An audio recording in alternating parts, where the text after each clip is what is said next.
there's a tendency in many companies, and it's very tempting to go into symptom solutions because that's then the quick, but these are most of the time quick fixes, and they always come along with eventually with side effects that you did not anticipate, rather than taking the approach deeper and to go into fundamental solutions.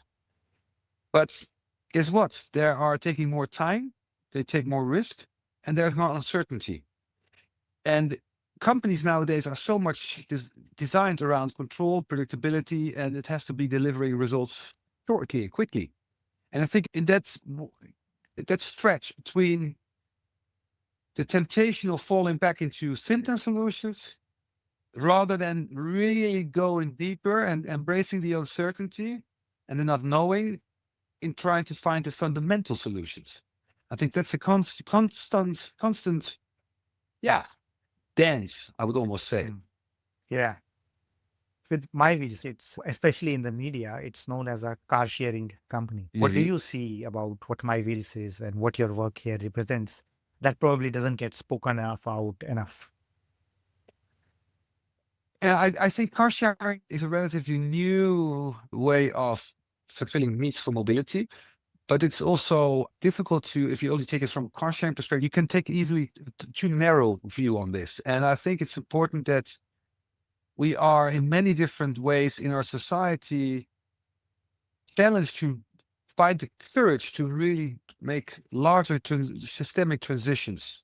And although so small, it still can really add as a piece to a larger transition, a systemic transition, not just in mobile, in mobility, but also, for example, in energy. And I explain it in a bit, but therefore, it's not just car sharing for the sake of, I don't just have not ownership, and that's fine. And then I can share cars. Great. That's it's always a philosophical approach of your way of living. But no, it's actually really also a solution to a small step into a larger solution of these larger systemic shifts that we want to accomplish. And why I say this, for example, we are living in Holland as a very highly condensed country.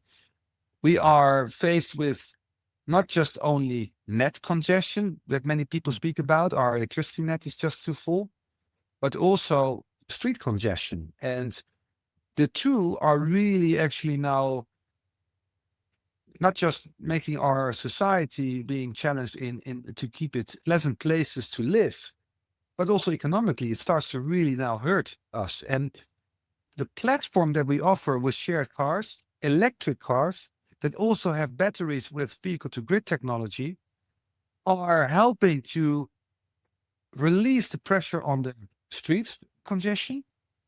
But with those batteries also help to release the pressure on the net congestion because we can help when peaks are high to bring back electricity to the grid out of the battery of the car, which is pretty revolutionary. And we have done it now for the last year in Utrecht, and it really proves to actually have an impact. So the city of Utrecht now, we have been calculating and it's peer reviewed that with only 1,000 cars, we can already reduce the net congestion with 5%, which is significant.